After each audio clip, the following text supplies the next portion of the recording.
Okay, so organizational configuration. So yung organizational ah, configuration, ito yung kung paano naka-structure yung isang organization, 'di ba? Ito ay binubuo ng structure, process, and systems. Ibig sabihin yung structure, ano sila, yung pagkakabuo nila. Okay? Yung process is, ano yung ginagawa nila para mapatakbo yung business. Yung system, ano yung tools and procedures na ginagamit nila para magawa yung para matapos yung kanilang processes. So yun. Dalawa lang ang organizational configuration na ginagamit natin.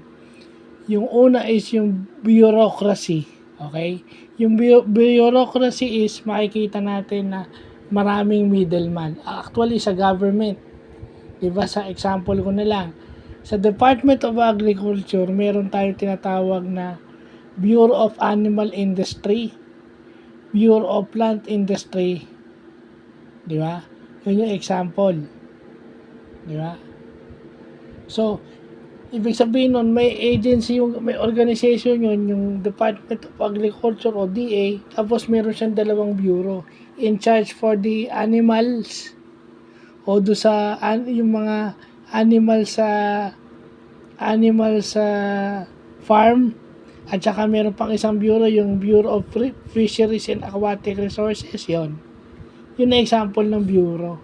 Yung bureau is sa isang specific part lang siya ng organization nakafocus.